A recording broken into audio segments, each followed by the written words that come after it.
Assalamualaikum warahmatullahi wabarakatuh. Salam sejahtera, salam Om Swastiastu, Namo Buddhaya, salam kebajikan bagi kita semua. Halo teman-teman, perkenalkan nama aku Vivian Dani, aku dari kelas 12-9. Pada kesempatan kali ini, aku ingin menjelaskan materi mengenai perjanjian Romroyen. Untuk itu, buat teman-teman, jangan lupa simak video ini sampai habis ya.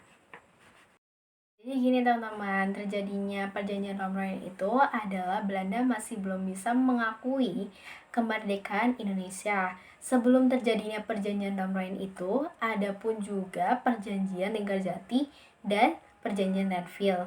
Awalnya, Belanda masih belum bisa mengakui kemerdekaan Indonesia secara de facto, lalu dilakukan perjanjian Linggarjati di Kuningan, Jawa Barat pada tanggal 10 sampai 15 November 1946 dan disahkan pada tanggal 10 Maret 1947. Tanggal berlangsung dan kesepakatan perjanjian Romroyen, hasil perundingan antara Indonesia dan Belanda yang berlangsung di Hotel des Indes, Jakarta pada tanggal 14 sampai 24 April 1949.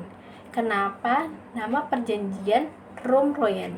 Karena diambil dari kedua kepemimpinan, yaitu dari delegasi Belanda dan dari delegasi Indonesia. Dari delegasi Belanda, yaitu Herman van Rooyen. Kalau dari delegasi Indonesia, Muhammad Rom. Teman-teman, jadi di dalam perjanjian Romroyen itu ada dua delegasi. Yang pertama itu dari delegasi Belanda dan yang kedua dari delegasi Indonesia. Nah, di sini aku akan ingin membahas dari isi delegasi Indonesia. Yang pertama itu, sesuai dengan resolusi di KPBB, Indonesia sanggup untuk menghentikan perang gerilya. Nah, yang kedua itu, bekerja sama dalam hal mengembalikan perdamaian dan menjaga ketertiban dan keamanan. Yang ketiga, turut serta pada konferensi meja bundar di Den Haag dengan maksud untuk mempercepat penyerahan kedaulatan yang sungguh dan lengkap kepada negara Indonesia Serikat dengan tidak bersyarat.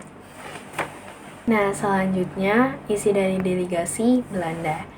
Yang pertama itu ada menyetujui kembalinya pemerintah Republik Indonesia kembali ke Yogyakarta. Yang kedua itu menjamin menghentikan gerakan militer dan membebaskan tahanan semua politik.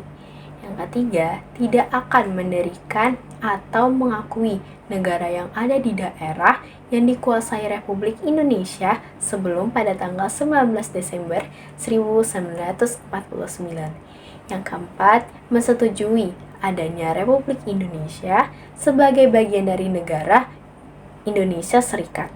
Yang kelima, berusaha dengan bersungguh-sungguh supaya KMB diadakan setelah pemerintah Republik Indonesia kembali ke Yogyakarta.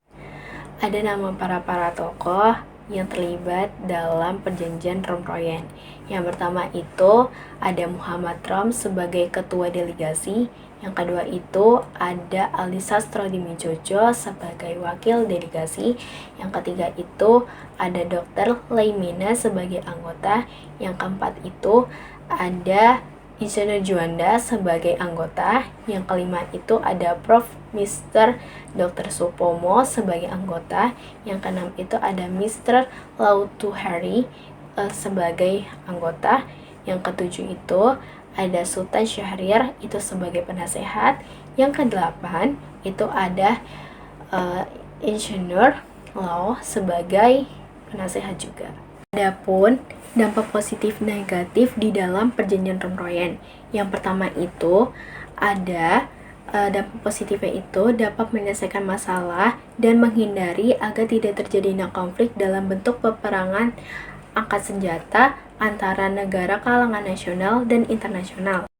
Dampak negatifnya itu adalah Belanda tetap mempertahankan ekonomi kepentingan di Indonesia. Yang kedua itu perjanjiannya tidak adil dan merugikan kepentingan di Indonesia.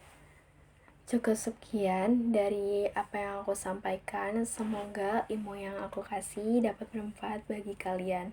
Kurang lebihnya mohon maaf. Wassalamualaikum warahmatullahi wabarakatuh. Dadah.